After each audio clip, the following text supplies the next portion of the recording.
Good afternoon, ladies and gentlemen, or even good evening, almost. I think that we're supposed to start already, so welcome to the session entitled Challenges Towards Cybersecurity Cooperation. My name is Joanna Świątkowska, I represent the Kościuszko Institute. I currently hold the position of the Program Director of European Cybersecurity Forum, which takes place annually in Krakow. We are the partners of this panel discussion, as we've been involved in the cybersecurity issues for almost 6 years already, and we are dealing with this subject very extensively. So today I have a pleasure and honor to host and moderate this session. And before I will say just a few words about the topic itself and the scope of this discussion, I would like to introduce our great speakers. So, according to the rule, ladies first, I would like to start with Ms. Petra Hochmannova. She's the Director of Computer Emergency Response Teams in Slovakia. Among various responsibilities, she's responsible for the cooperation with various institutions and other stakeholders, both at the domestic and international level. I would like to welcome Ms. Kirstjen Nielsen, former special assistant to the president from the White House from the US. She is currently the president of NIS Consulting, a security management consulting firm. I mean, due to the time constraints, I'm not able to fully present her portfolio and experience. However, I would like to underline that she's also a senior fellow at the Center for Cyber and Homeland Security at the George Washington University. I would like to welcome Professor Andrzej Zybertowicz, who's currently the advisor to the President of the Republic of Poland. Among the other, he's the author of many extremely interesting publications, and here I would like to underline his recent book, which is called and entitled Samobójstwo Oświecenia. I'm not sure, Professor, if you have the official translation of the title, but I think that we can call it The Suicide of the Enlightenment. And there is a subtitle, How Neuroscience and New Technologies Devastate the Human World. Yes, we will talk a little bit more about this book and the thesis included in it later on.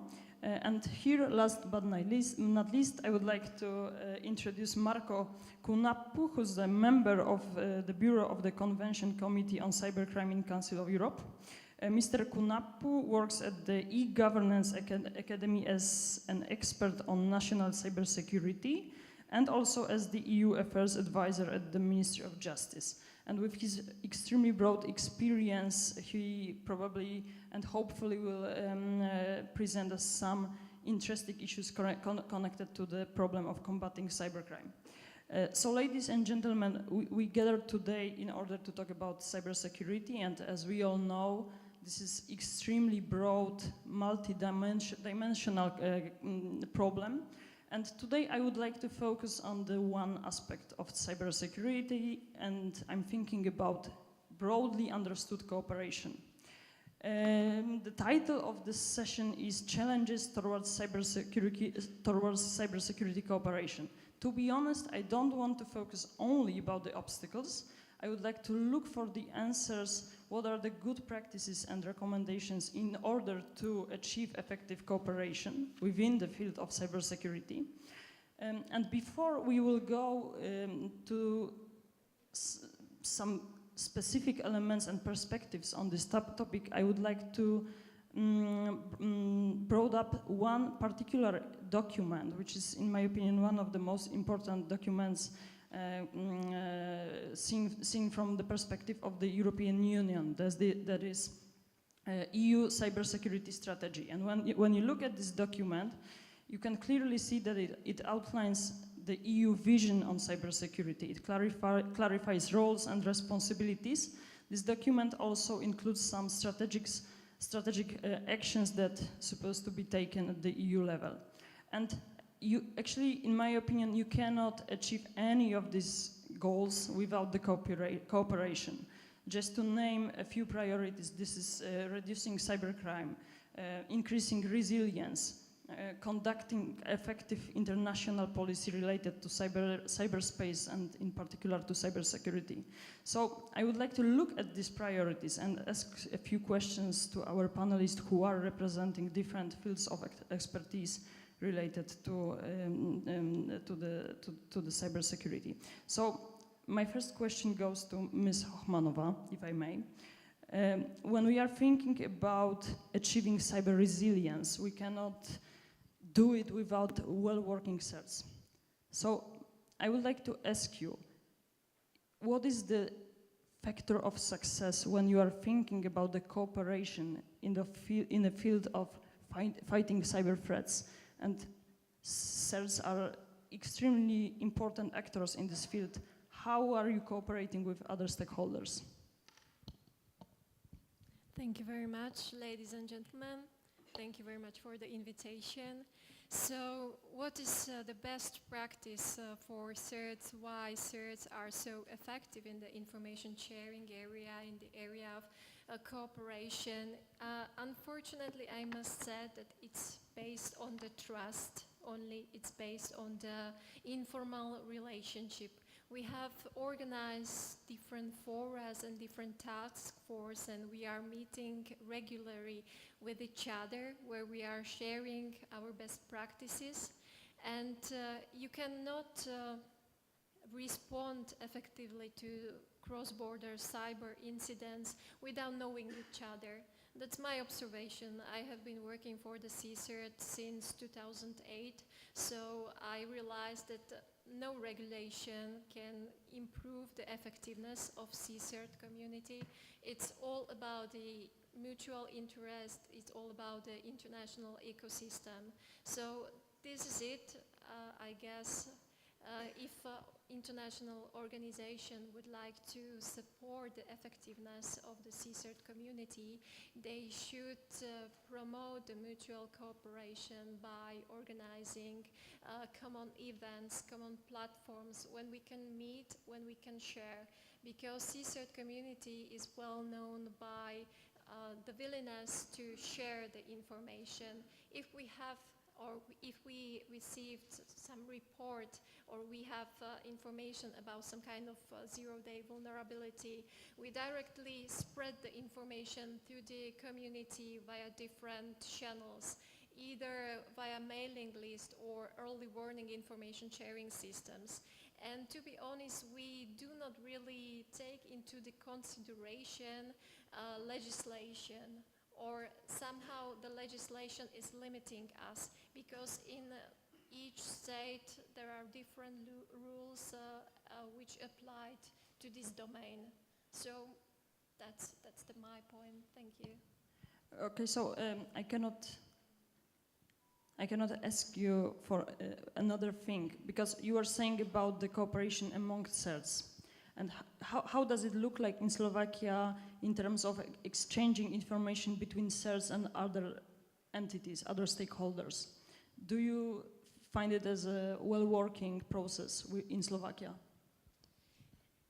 At the moment, the communication among CSEC team in Slovakia is quite difficult, because Slovakia has established only one official CSEC team, but we do have some working groups, some platforms for information sharing with other parties, especially providers of the critical information infrastructure in Slovakia. So, because cybersecurity is not a sector, it's a cross-sectoral issue, we are trying to somehow explain the providers of other sectors like a telco or energetic sector or banking sector that they cannot isolate the issue of cyber, that information systems are supporting the critical and vital infrastructure they are running.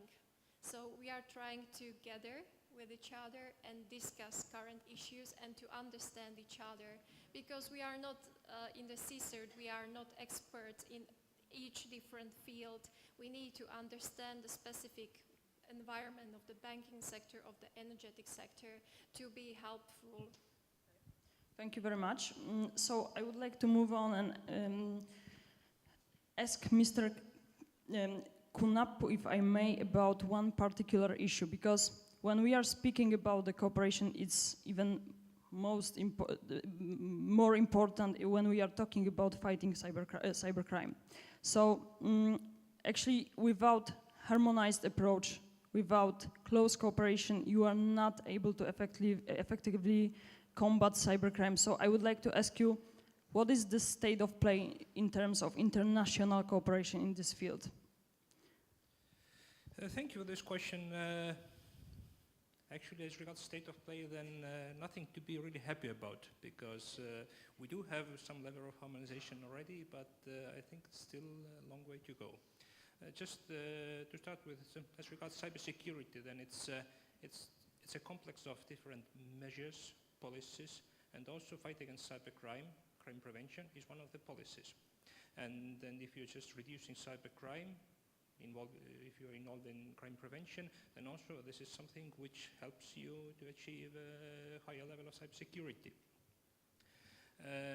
Petra actually mentioned that as regards cooperation among certs at the international level, that it's informal, based on trust. While speaking about criminal proceedings, then yes, we can be happy with that. We have the Budapest Convention, Council of Europe's Convention on Cybercrime, which is a legally binding international treaty, which can be used as a legal basis. But the problem is that still number of state parties is not so high.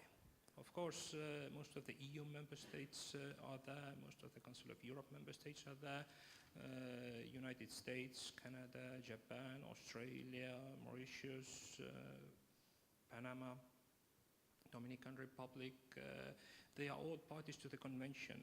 But cyber threats, cyber crimes, they are trans-border. And sometimes, even if you think that yes, that I'm having a good legislation and I have a strong capacity and I have dedicated personnel, but still fighting cybercrime, fighting cyber threats alone is not possible. You need to cooperate. And sometimes when you, for example, if some sort of incident, attack comes from another country, then in order to solve the case, in order to stop the incident, you need to cooperate with this another country. And sometimes this is exactly where all the problems start, because sometimes due to the lack of legislation, lack of capacity, but sometimes also lack of willingness, this cooperation is not possible. Unfortunately, still there are countries around who are not willing to cooperate. You have a problem, you have a case, you just send a request and you will get no response. And also, as regards cyber threats, then we are right now living in a different environment, and it's completely different situation compared to ordinary or traditional crimes, because as regards electronic evidence, then they are volatile. One moment they are here in your territory, in your server. 1 minute later could be in another country, in other jurisdiction, and that means that you need to react really quickly. If you send a request abroad, it's necessary that you get also response as soon as possible. But I mentioned that there is international treaty, actually several international treaties in place concerning mutual legal assistance in criminal matters. But sometimes the problem is that there is too much bureaucracy. And that's why all this cooperation takes a really long time. And sometimes we have used to that you send out request and you would see response in 6 months, 9 months, 1 year later. As regards cyber threats, cybercrime, it's nonsense. It's not going to work that way. And that's why we need to look forward and we need to think how to just improve the situation, how to have some sort of new legal quality also, maybe new instrument, new agreement that would facilitate cooperation. So actually, I'm just wondering, because if we are facing some troubles in terms of the cooperation between the states who actually signed and ratified the Budapest Convention, are we able to cooperate with other players like, for instance, China or Russia or other countries? I mean, is it even possible to build this structure of global network of the entities who are effectively fighting with this problem? There are different networks available. And also, even when speaking about cooperation among the parties to the convention, then even then, sometimes cooperation is not working. It's very slow.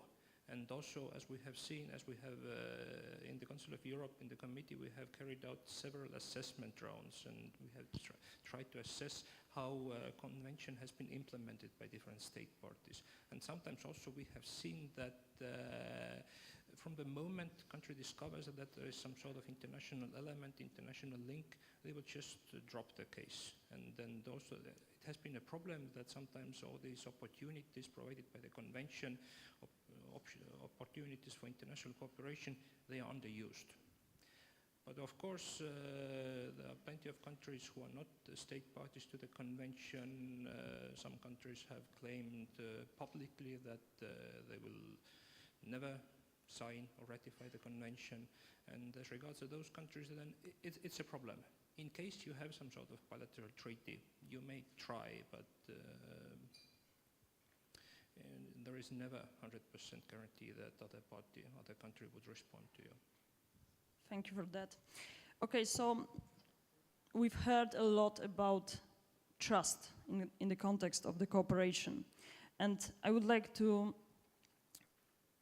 ask Ms. Nielsen, if I may, about the cooperation between like-minded allies. And I think about the EU and the US. Because if we can clearly see after Mr. Snowden's revelations that we have some troubles related to trust even between like-minded countries, stakeholders.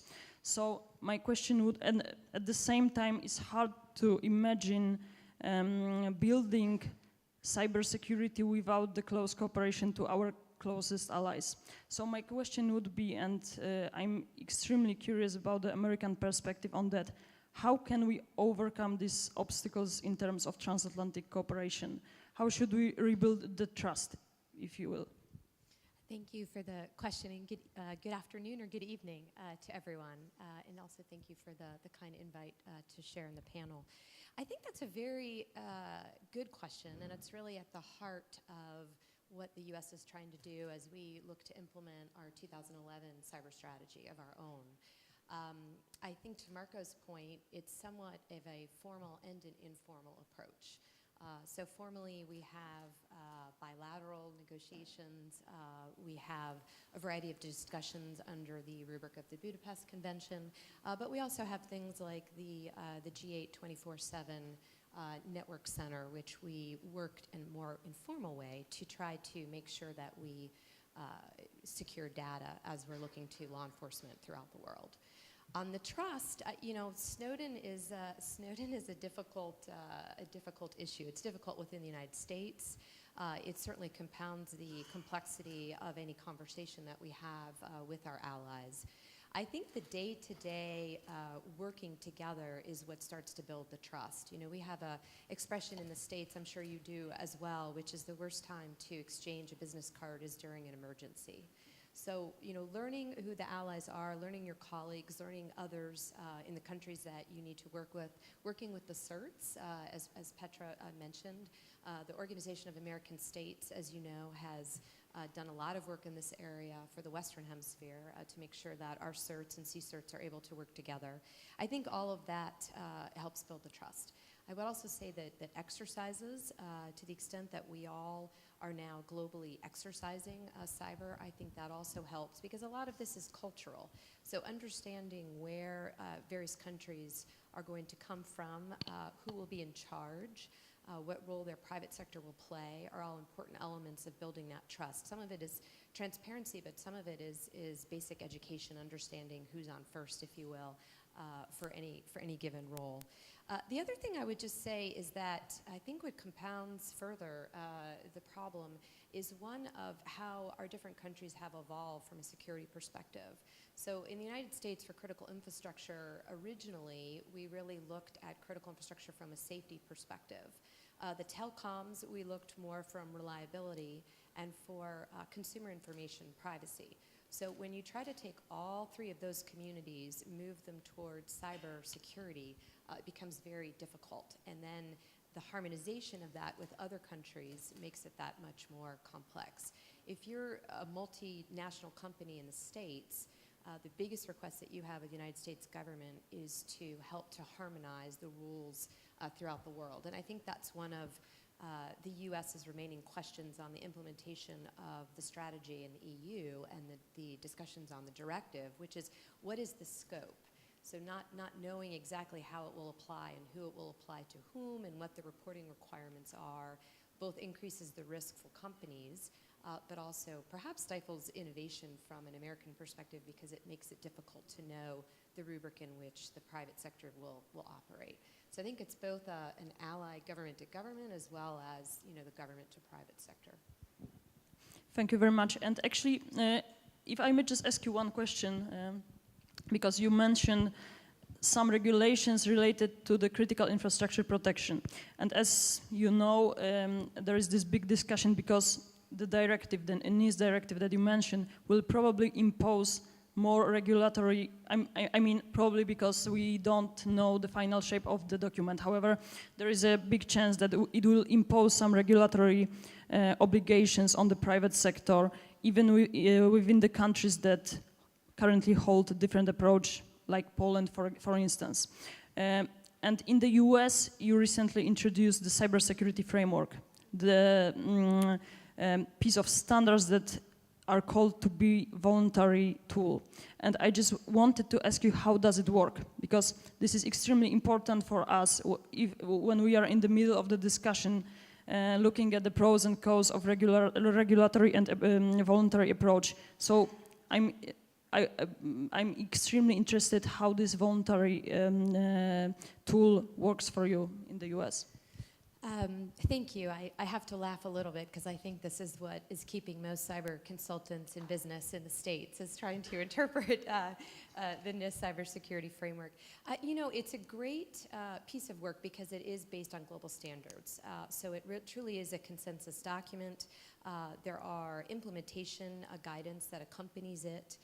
Each sector, we have 16 critical infrastructure sectors in the States. That's how we divide out the critical infrastructure environment. Each one has its own methodology and maturity model to meet the requirements of the NIST framework. Where it gets a little bit trickier is within any given company. And the question for those companies is, are you meeting the minimum standards of the NIST framework? And I think in the United States, what we're seeing is this mix that always happens sometimes between voluntary standards and then regulatory compliance. So at some point through our common law system of courts, we're starting to see that companies are held to the voluntary framework as if it was a regulation, meaning it's a minimum standard of care for which if you do not comply, then you have some liability. Interestingly, 80% of C-suite executives that were just polled by the New York Stock Exchange said that they do think companies should be liable if they're not held to basic security standards. So we're starting to see a mix, even in the States, of a voluntary framework, but that is starting to be applied in more of a regulatory way. But in terms of how we do it, it's divided into 4 mission areas. You take each mission area and you divide out the different processes, resources, people, training, exercises, education within each mission area. And then depending on your size and scope of your entity, there are standards that apply to you. So it's meant to be very flexible in scope, adaptable. It's meant to be forward-looking, to take into consideration Internet of Things. Personally, I think it has gone a long way in helping to increase the basic minimum in the United States. There's something to be said for the phrase basic hygiene in cybersecurity, and I think this has helped on the education front quite a bit. Thank you very much for that. So now I would like to ask Professor Zybertowicz, coming back for a little while to the book that I mentioned at the beginning, Samobójstwo oświecenia, because within this book you are saying that the new technologies might have very serious negative consequences on the whole civilization. You are using extremely bold phrases, actually, like digital neo-colonialism. And actually, I would like to ask you about this part of your book. If you could provide us with more information about this concept and what can it mean for the international relations? Let me put it in a brief way. Any governance needs constant inflow of information. And usually, if one is a sovereign over a territory, one has access to the most vital information needed for the governance.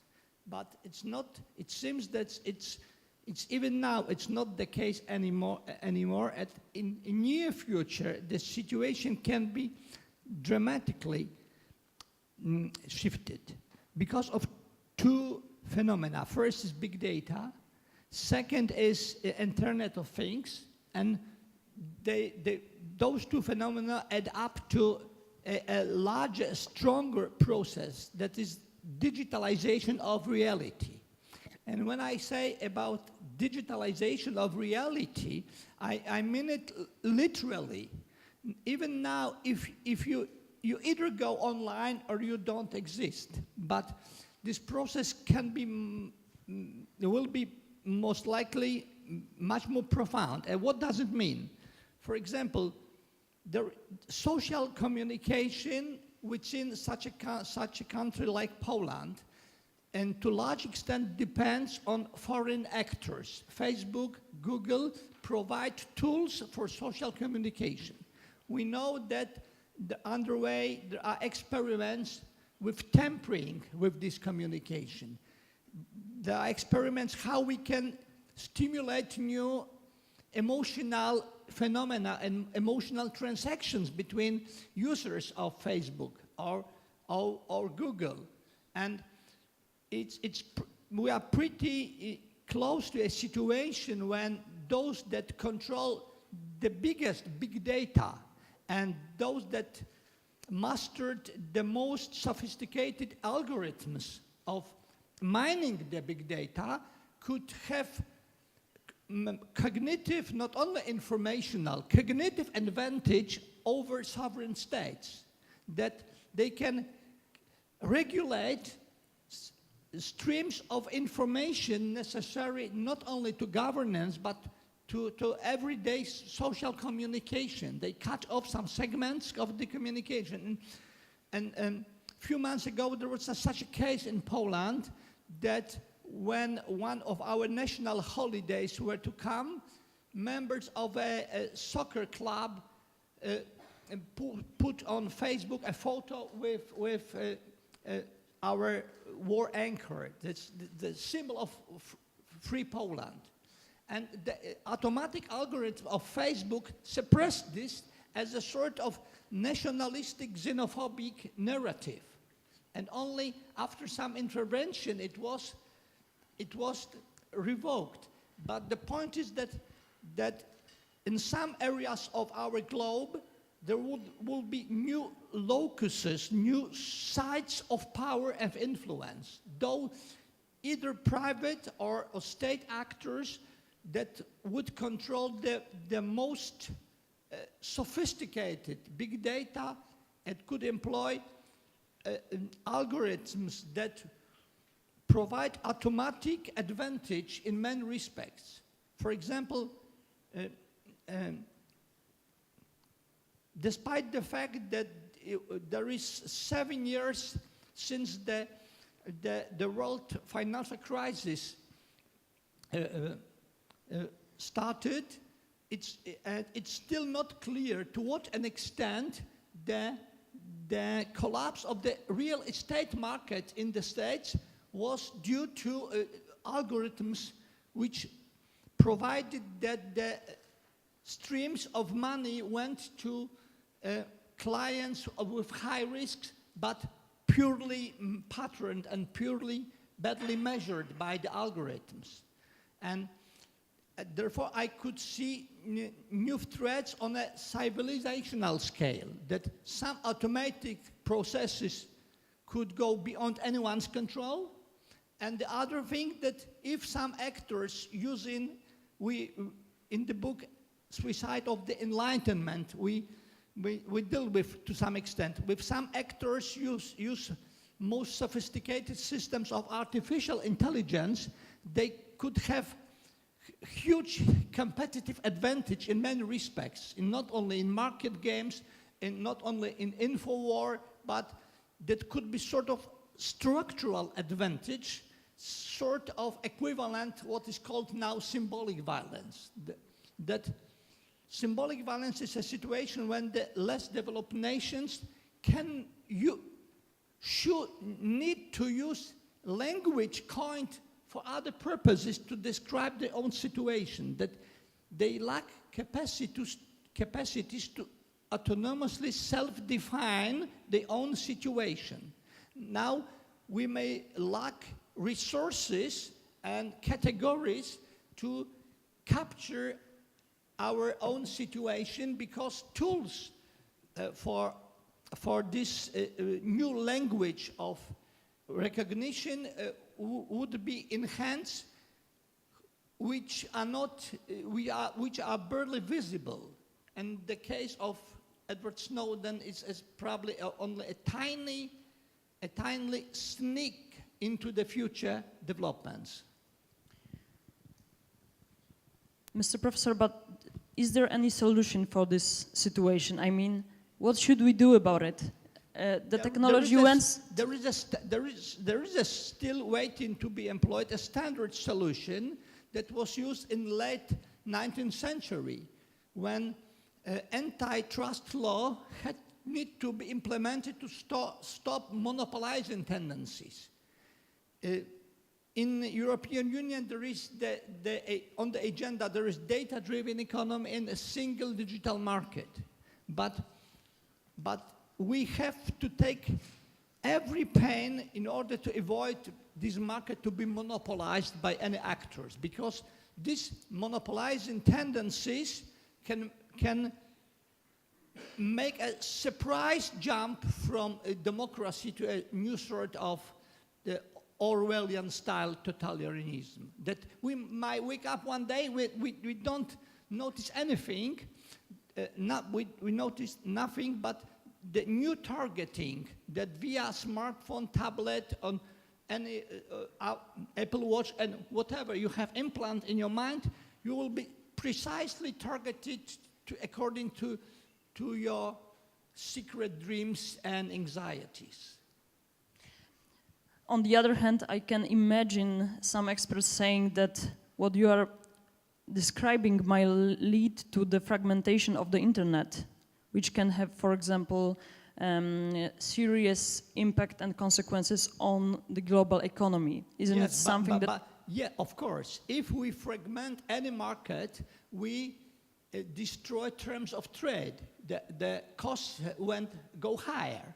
But it might become one day a price we need to pay if we want to retain democracy.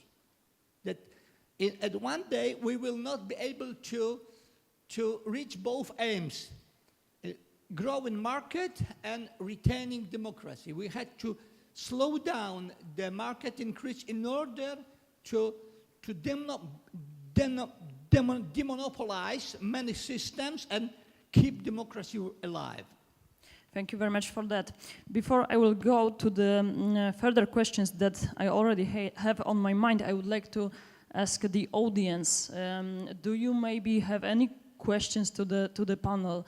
Because I believe that we raise a lot of interesting aspects and questions, maybe even controversial to some extent. So I just wonder if there are any comments or the questions from the floor.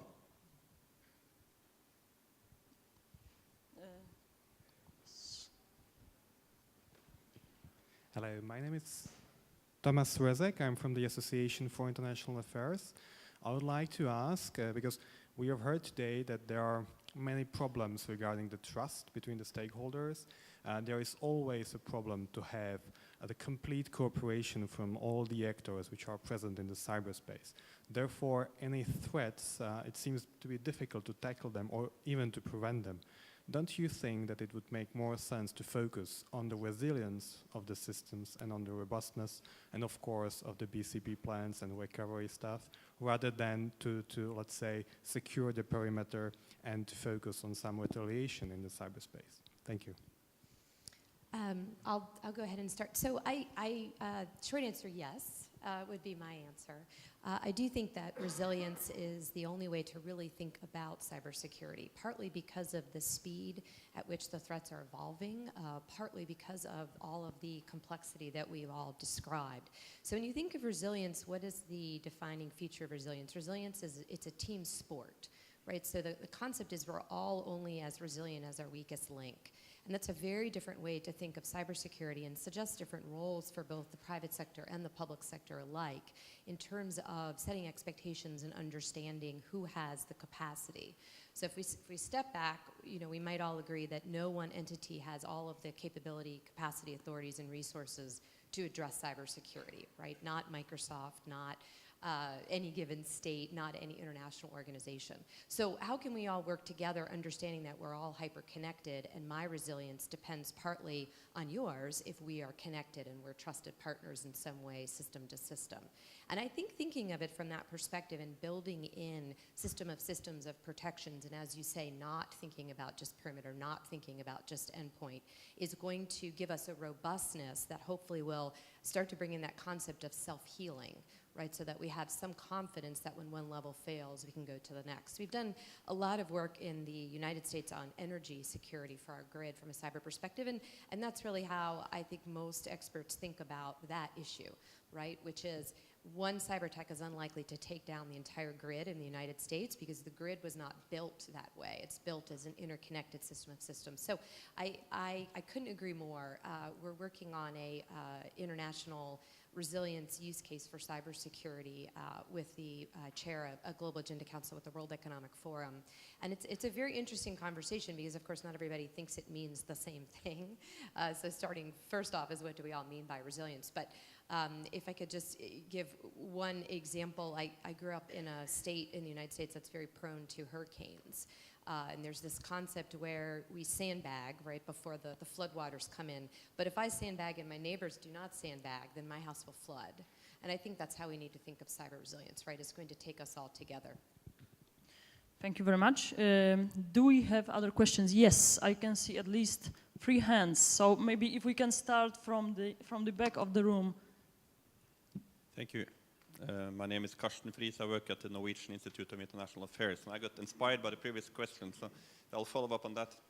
I'm not a cyber expert to the same extent as you people are, and I try to read up, but I have learned that in all the international efforts we are making in internet governance or cybersecurity efforts, it's mostly states. Even though 95% of cybersecurity hardware and software is on private hands, it's mainly states sitting together in all these efforts, international efforts, World Economic Forum, other places. If that's correct, how do you get the private sector more engaged in international efforts? Thank you. I'm not really sure if the internet governance is a great example because it's built on the multi-stakeholder approach. However, maybe I'm wrong, so I would like to ask our speakers, would you like to take this question? From my experience, private sector is majority owner of the critical infrastructure. As it was said, it is said that 80–85% is in the hand of the private sector, and we really see that.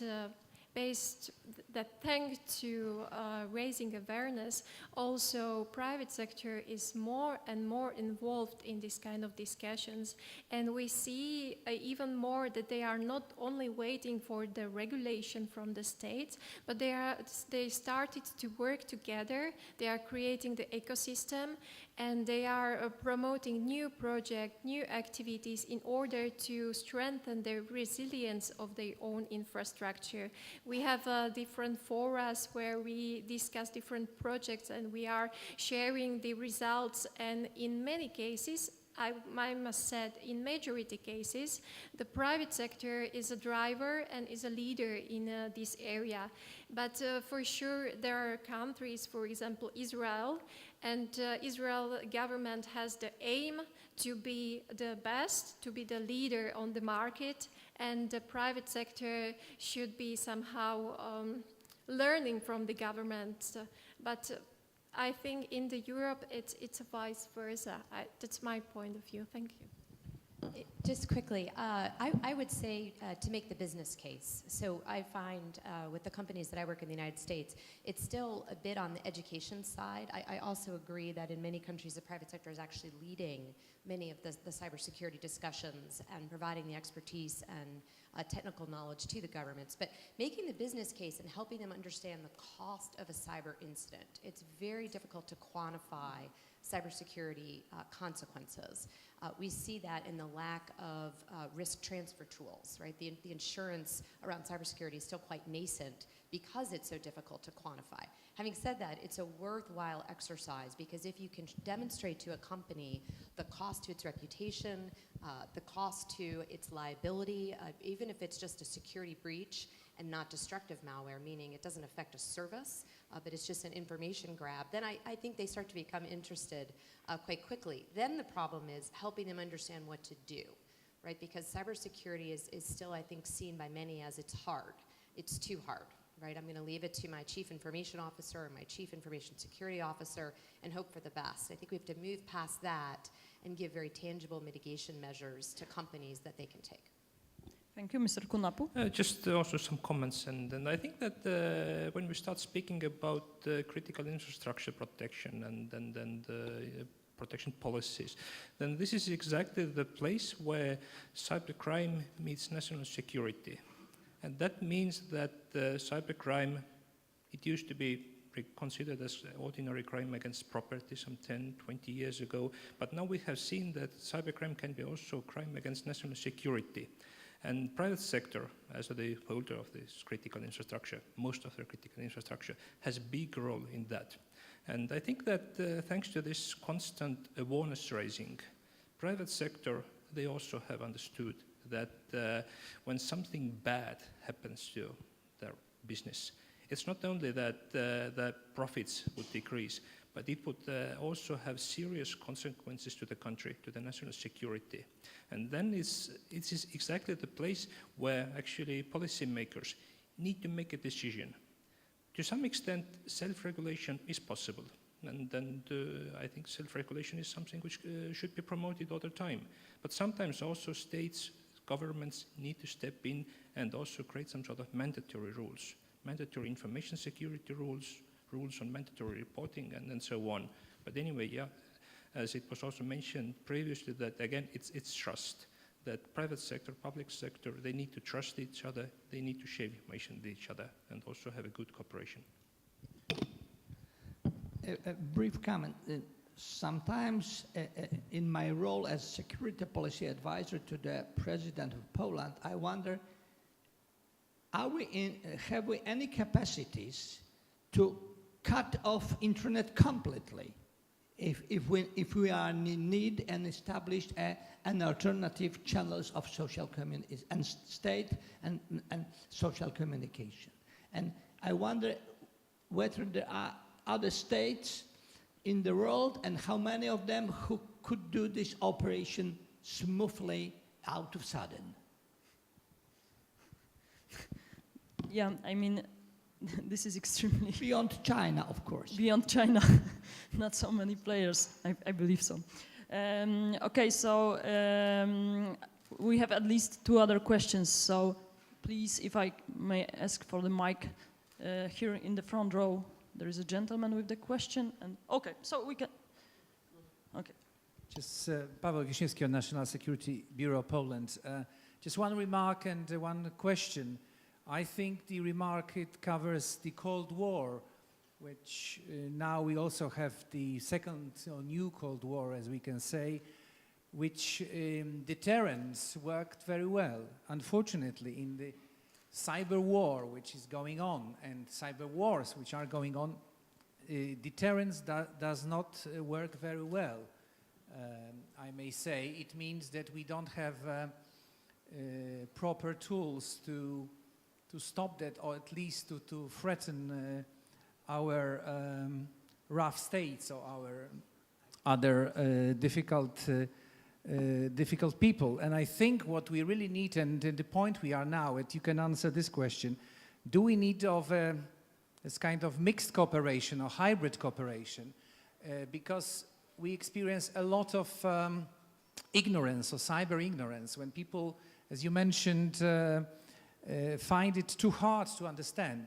So better to start a kind of cooperation, like in the educational processes. It's well known that you learn using some internet tools, some e-tools, and as well you meet with people. So we must more rely nowadays on meetings, more conferences, and more educational processes, as we are doing now. Do you believe in this, or do you think it is not enough?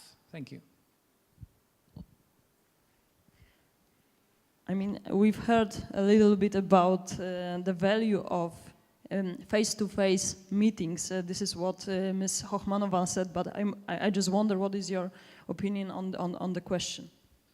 As regards your comment, and you mentioned Cold War, and actually this is exactly, it describes pretty well what's happening on the internet right now. Cyber espionage, different kind of cyber offensives, information operations against government institutions, against the country. This is what is taking place. Although there are different international organizations that are also dealing and discussing this matter. We used to have confidence building measures for nuclear weapons and other weapons. Now governments come together and discuss confidence building measures concerning cyber and then cyber weapons or tools. But here the problem is that countries are different. Some countries actually are pretty proud that they are building a capacity on cyber offensive. Some of the countries, they are doing that covertly. They are not, they don't speak loudly about that. But still the problem is that even if something happens, you always have the problem of attribution, because if you have some sort of attack, some sort of service, some sort of system, website has been taken down, it's quite difficult to investigate it and to make sure who was behind that. And then also this is the problem that we need to face.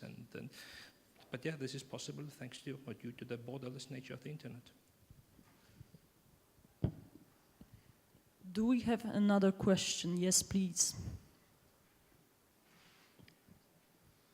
Hello, my name is David Venable. I lead a cybersecurity consulting practice in the United States. And to continue your point, sir, you were talking about... Could you speak up? Oh, absolutely.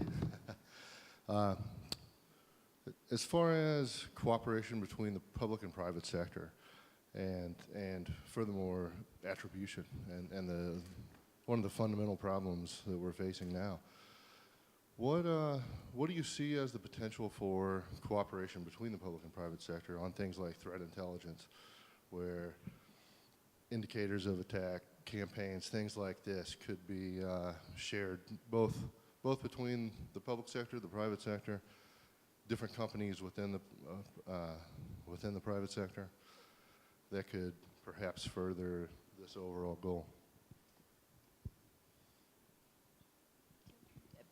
I'll start. Thank you for the question. As you know, we struggle with this in the States quite a bit. I think one is speed. So you'll see all the formal mechanisms in the United States around cyber at the governmental level very actively moving towards machine to machine, right? There's this concept that if I'm in the private sector and I need help from my government, but as you say in negotiations, if we apply that to technical help, it's going to take 6 months.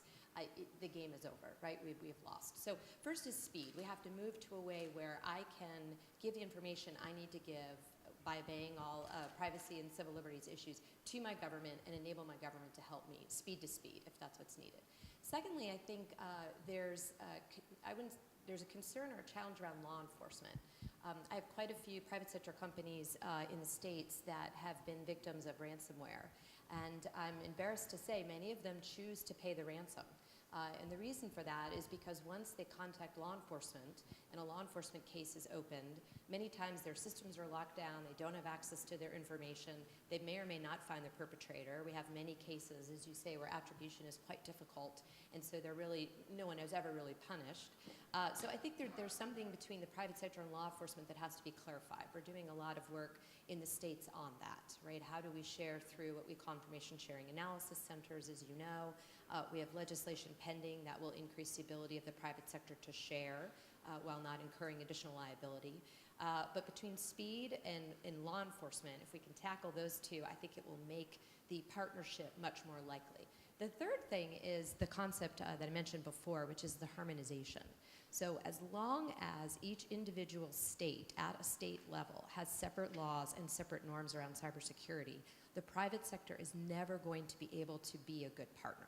And that's because in our global world, many companies either have customers in other countries, they have supply chains in other countries, they use messaging and narratives in other countries, even if they're all physically located within one. So to pretend that we can legislate it on a state-by-state basis without comparing notes, without harmonizing, I think would be very detrimental. So the third thing would be working to harmonize our norms so that the private sector can have a basic expectation of how to interact. One more point from a CSEC perspective. I have one example of the very good cooperation with the security private sector and one very bad example. The first one is example of our team. We have very good cooperation with the antivirus companies. Antivirus companies have their products installed on different PCs. They are gathering very important information about the malicious activities in the network. And they are willing to send us these information, which are very valuable for overall situation awareness, and vice versa. Our CSEC team is connected to the community, to the overall CSEC networks. We can predict some trends, and we can inform our partners about this. So this is a very nice example of mutual cooperation. But very bad example is, and we have been discussing this issue for a long time, are private companies, for example, internet service providers, who are monitoring their networks. They have information about the malicious activities, but they are selling the information not only to the private sector, but also to the governments. And it's for me, I think that's quite not fair that somebody has the information that we have some problem in the network and they are not willing to share it by free, but only for, I guess, 200,000 euros per month. And this one company, second company, third company, and our state budget is not so big to cover all those things. Thank you. Okay, so I can see another question right here. If I may ask you for the mic.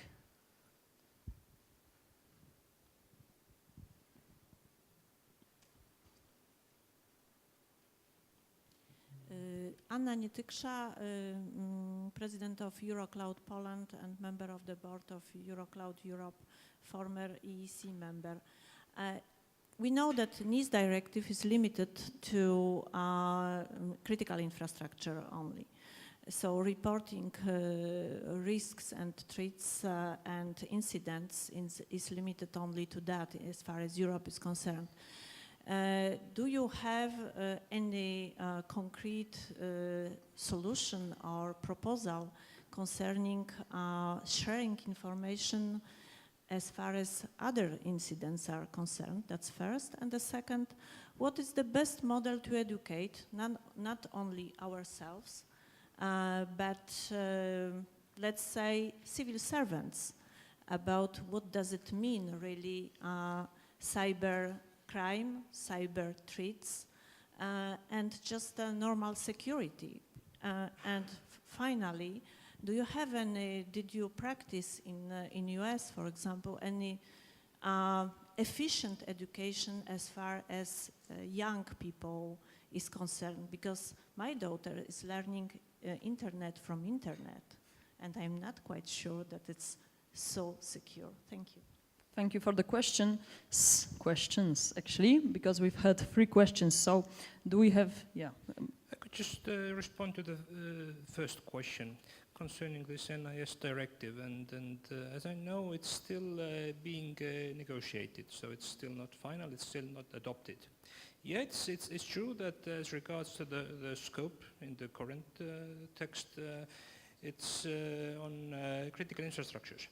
But it's a directive, and then as every international instrument, also like EU instrument, it's a compromise. And directive sets only minimum standards.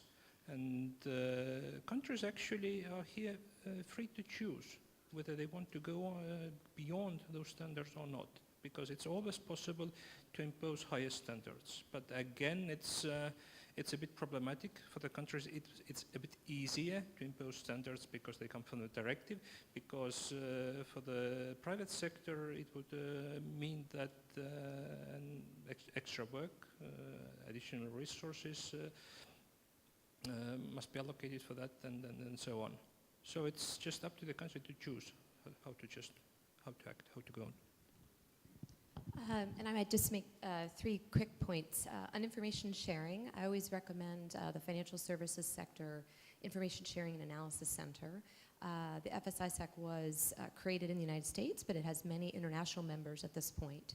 And it's a great example of how the private sector can come together and find ways in a secure, anonymous way using traffic light protocols and other mechanisms to share with governments. So on information sharing, I would say FSISEC. On education, I always think starting with phishing, it sounds a little bit trite, but phishing exercises that really do open people's eyes.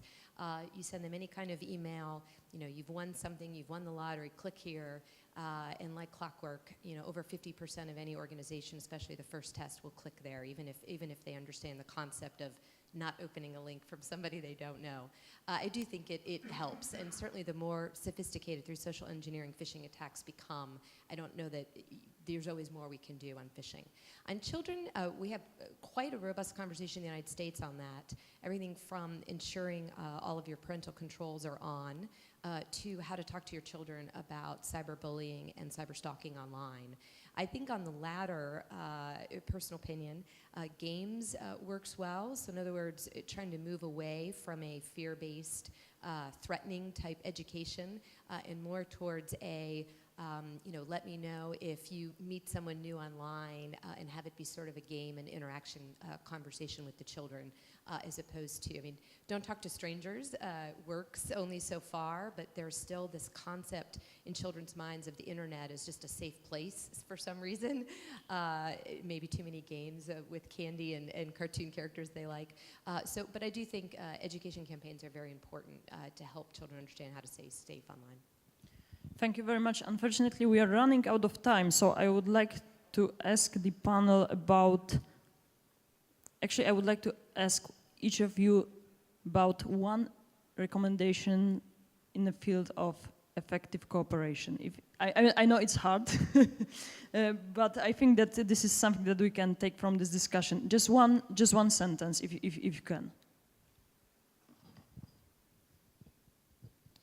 So, if you would like to receive, you need to have also capacity to give. We cannot have only passive receiver. We need to have active participants who will contribute to the community. Thank you very much for that. My point would be that as the countries have become more and more dependent on the cyber and then on the internet, then finally I think governments and then the policymakers should realize that cyber incidents can be really serious, and you can only fight cybercrime, cyber threats by involving all the stakeholders in the country and by using international cooperation. Thank you. I would say using a risk-based approach. So I think that we tend to try to tackle cyber in a holistic manner, and I'm just not sure it's possible. So I think we, in negotiations, really need to think about what are the assets, systems, information that we care most about, and start there. Thank you. The private recommendation is let's master practices of de-onlining. Thank you very much for that. Okay, so I would like to thank our great speakers and also the wonderful audience for all the questions and the interaction. So if I may ask you for the round of applause for our speakers, I would be grateful.